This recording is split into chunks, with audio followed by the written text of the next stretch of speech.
Shift బాస్ base use చేయాలంటే మనకి 2 స్కెచ్‌లు కావాలి. ఒక సర్కిల్ డ్రా చేయండి. కర్వ్స్ అని ఉంది కదా! అందులో హెలిక్స్ కర్వ్ సెలెక్ట్ చేయండి. ఇది ఒక పిచ్ 25 అండ్ 5 రివల్యూషన్స్ ఇవ్వండి. Click okay. ఇప్పుడు షిఫ్ట్ బాస్ బేస్ కమాండ్ యాక్టివేట్ అయ్యింది. సో, ఇక్కడ మనకి 2 కర్వ్స్ అడిగింది చూసారా? అందుకని 2 స్కెచ్‌లు డ్రా చేయాలి. ఇక్కడేంటంటే ఈ ఫస్ట్ ఉన్న కాలమ్‌లో ఏ స్కెచ్ ఉండాలంటే, ఈ ఫస్ట్ ఉన్న దాంట్లో ప్రొఫైల్ ఉండాలి. ఈ సెకండ్‌ది ఏంటంటే పాత్.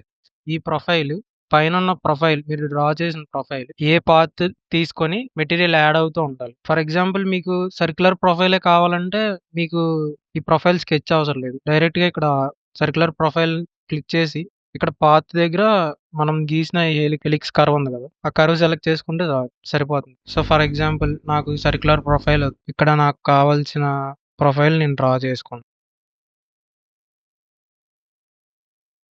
ఇది 25. ఎందుకంటే 25 మనం ఈ హెలిక్స్ డ్రా చేసే ముందు ఒక సర్కిల్ డ్రా చేసాం. ఆ సర్కిల్ యొక్క రేడియస్ 50 తీసుకున్నాం కాబట్టి 25 ఇచ్చాం. సో, ఎగ్జిట్ అండ్ షిఫ్ట్ బాస్ బేస్ సెలెక్ట్ చేసి ఇక్కడ ఆటోమేటిక్‌గా మనం డ్రా చేసిన ఈ ప్రొఫైల్ స్కెచ్ ఉంది కదా! ఈ స్కెచ్ సెలెక్ట్ చేయాలి ఇక్కడ. ఇక్కడ హెలిక్స్ సెలెక్ట్ చేస్తే త్రూ ఔట్ ఎక్కడ కట్ చేసినా సరే సేమ్ ప్రొఫైల్ ఉంటది.